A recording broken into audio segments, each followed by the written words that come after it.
Welcome back students हमारे इस नए वीडियो में। और आज हम पढ़ेंगे क्लास 7 के book supplementary book an alien hand का चैप्टर 8 द बेयर स्टोरी।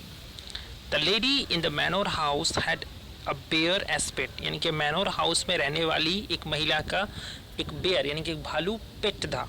ठीक है, it was a most friendly bear, और ये बहुत दोस्ताना बेयर था। वो loved vegetables apples and honey, जो जिसे वेजिटेबल एप्पल्स और हनी जो मधु है उसे बहुत पसंद था, जिसे सेब कहते हैं।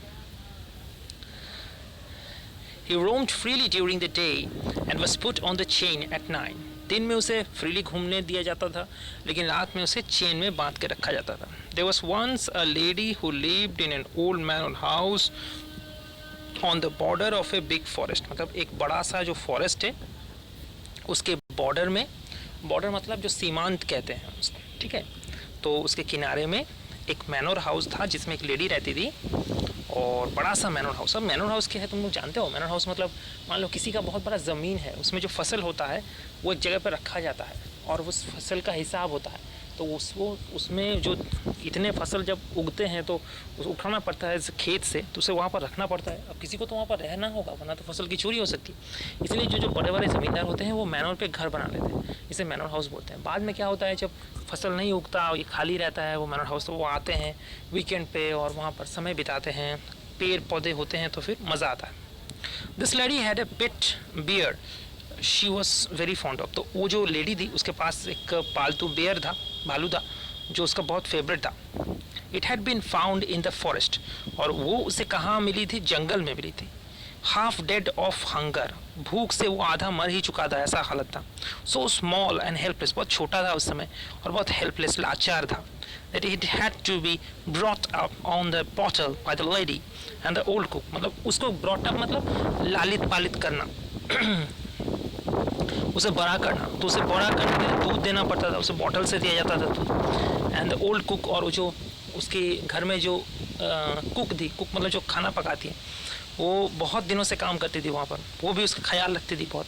This was several years ago, ये बहुत सालों पहले की बात है। अब तो ये बड़ा हो चुका है। Now it had grown up to a big bear, अब तो बड़ा होकर बहुत बड़ा भालू बन चुका है। So big and strong that he could have slain a cow and carried it away between his two paws if he had wanted to. मतलब ये गाय का शिकार कर सकता है और उसे अपने पंजों से खींच के लेके जा सकता है, इतना ताकतवर हो चुका है। But he did not want to, लेकिन वो ऐसा नहीं चाहता। He was the most amiable bear, वो बहुत दोस्ताना बियर है, सबके साथ दोस्ती करना पसंद करता है।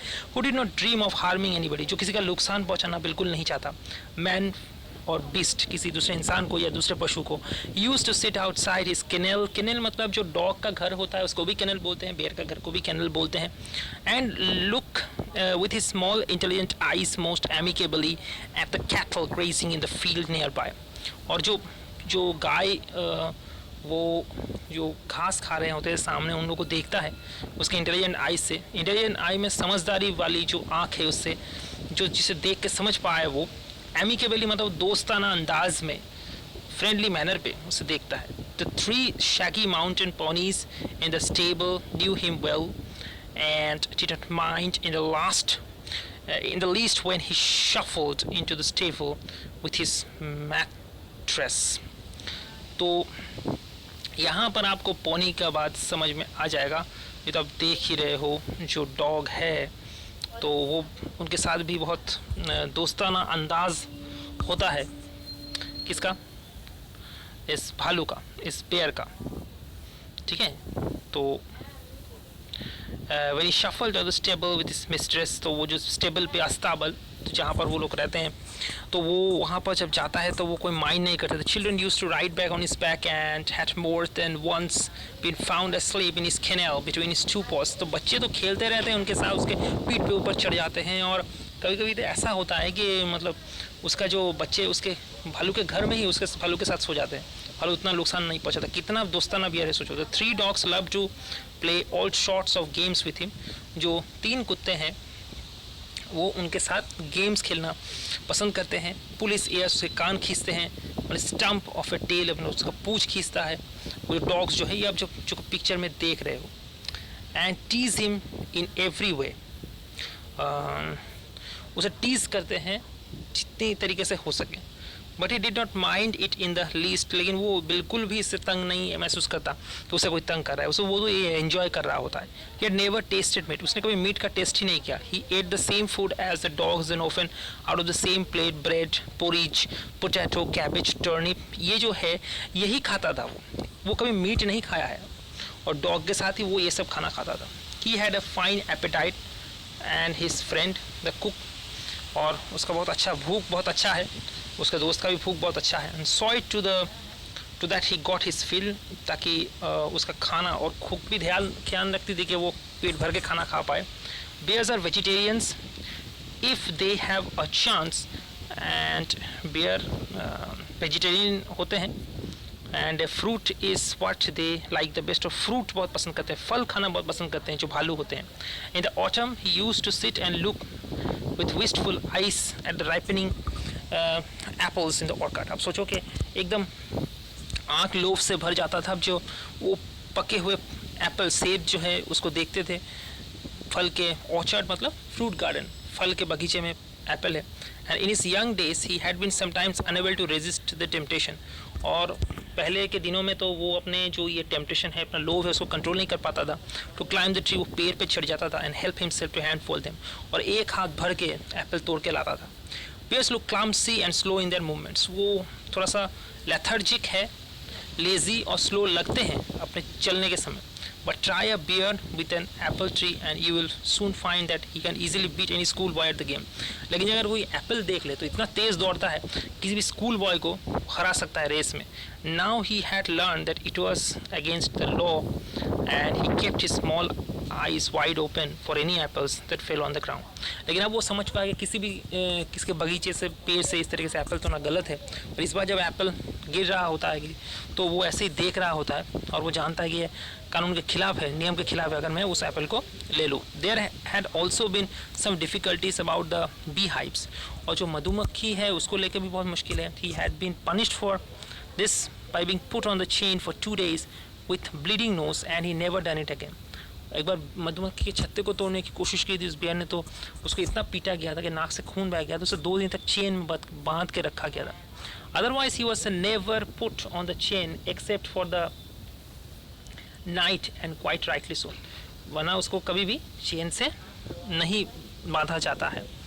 For a bear like a dog is apt to get somewhat ill tempered if kept on the chain, और एंड नो वंडर, आप जानते हो क्या कि डॉग और बियर को अगर चेन पे बांध के रखोगे तो वो इल टेम्पर्ड हो जाएगा, मतलब बहुत गुस्सेल हो जाएगा और फिर किसी को काट सकता है, किसी को अटैक कर सकता है. इसलिए उसे खुला छोड़ना ही, कुछ टाइम पे आप चेन में रखो लेकिन कुछ टाइम पे आप खुला छोड़ दो. अब चलते हैं अगले पोर्शन की ओर. The lady visited her sister every Sunday leaving the bear on the chain the whole afternoon. तो वो लेडी अपने रविवार को अपनी बहन को मिलने के लिए जाती थी.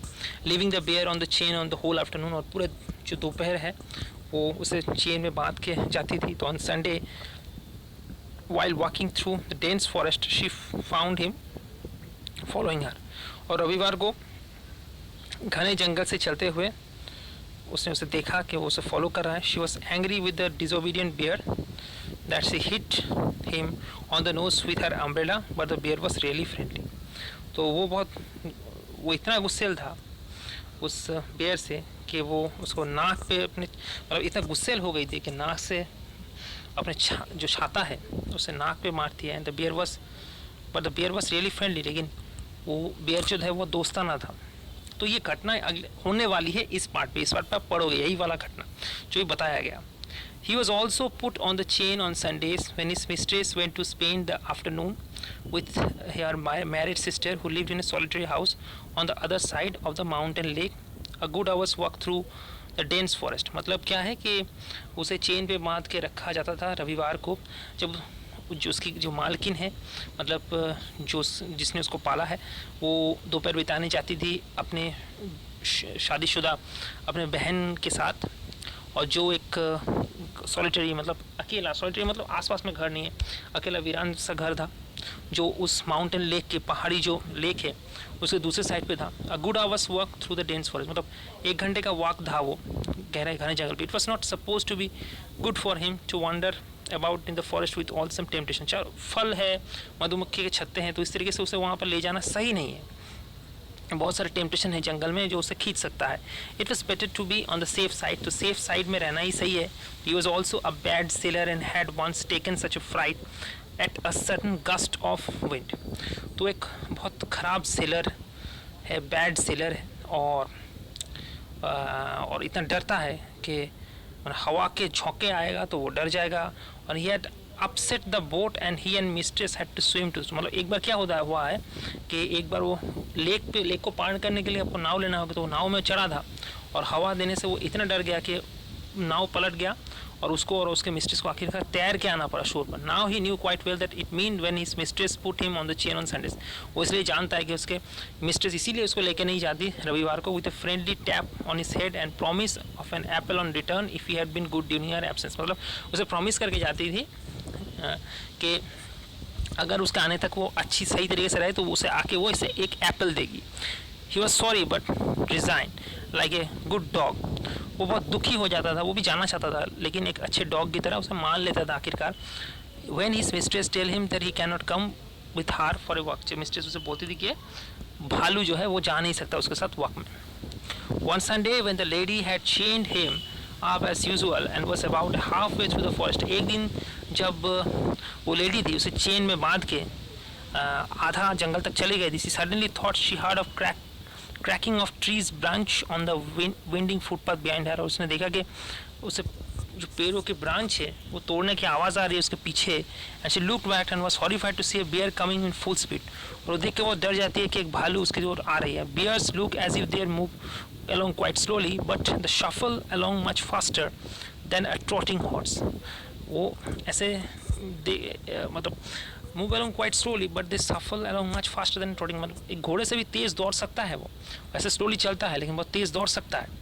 In a minute he had joined her, और कुछ समय पे वो आके ज्वाइन कर लेता है किसके साथ, उसकी मालकिन के साथ. Panting and sniffing, छींकते हुए और जोर जोर से सांस लेते हैं. To take up as is usual, place dog fashion at her heels. उसके हील पर पैर पे आके गिरता है वो. The lady was very angry, और उसकी मिस्ट्रेस बहुत गुस्सेल हो जाती है, बहुत गुस्सा हो जाती है वो. She was already late for lunch के लिए वो लेट हो चुकी थी.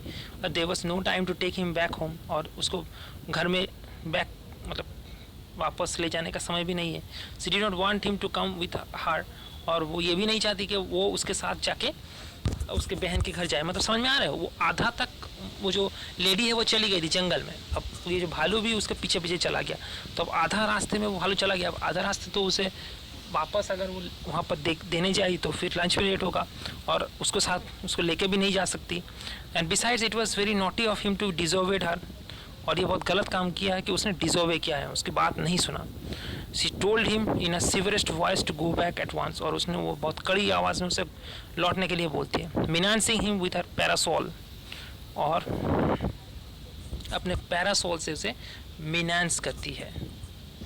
ही stopped a moment and looked at her with cunning eyes but did not want to go back and kept on sneaking water. लेकिन वो कुछ समय के लिए उसको देखती है लेकिन छींकती है, और फिर कनिंग मतलब चालाक आंखों से उसको देखती है और वो जाना नहीं चाहता, वो छींकता है. When the lady saw that he had lost his new collar, he got still more angry and hit him with the nose with her parasol so hard that it broke into two.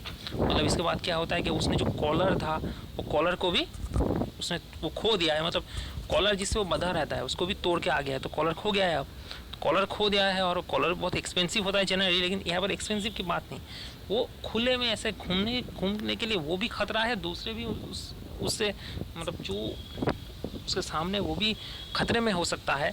और वो इतने ज़ोर से वो अपने छाते से मारता है कि वो छाता दो टुकड़ा हो जाता है, और जो वो टूट जाता है.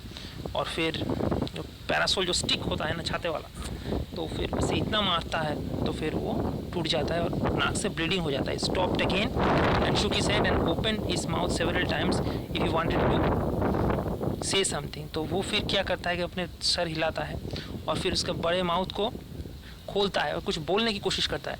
Then he turned round and began to shuffle, और फिर वो पीछे मुड़ जाता है और फिर भागता है.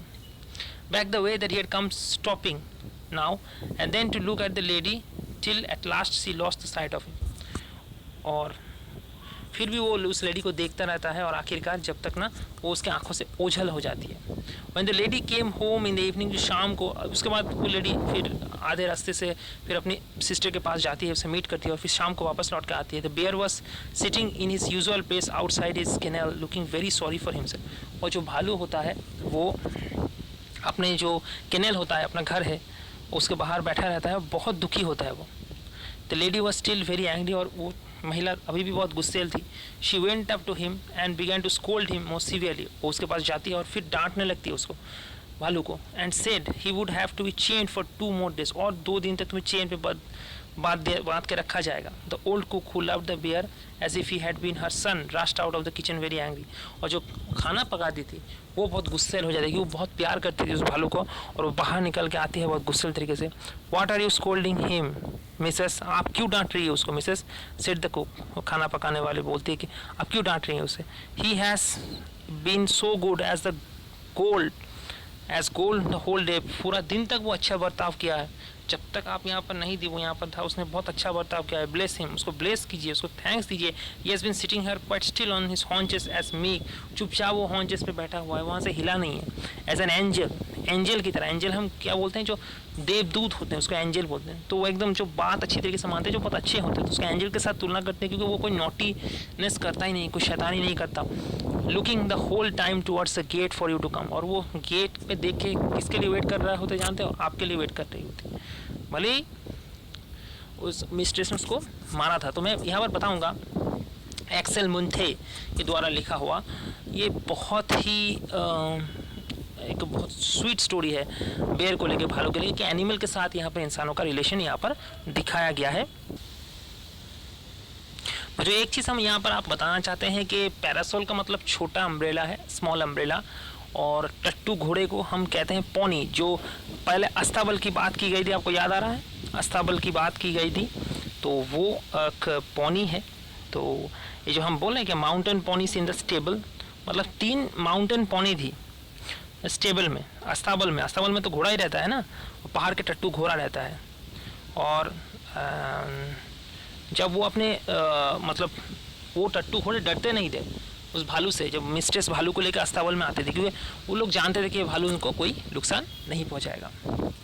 तो ये 2 क्वेश्चन आता है, पैरासोल और पोनी क्या है। तो पोनी मतलब टट्टू घोड़े को पोनी बोलते हैं, पैरासोल मतलब छोटे छाते को हम पैरासोल बोलते हैं। कैनेल मतलब जो डॉग या भालू के घर होते हैं उसको कैनेल बोलते हैं। ठीक है, तो आज के लिए इतना ही।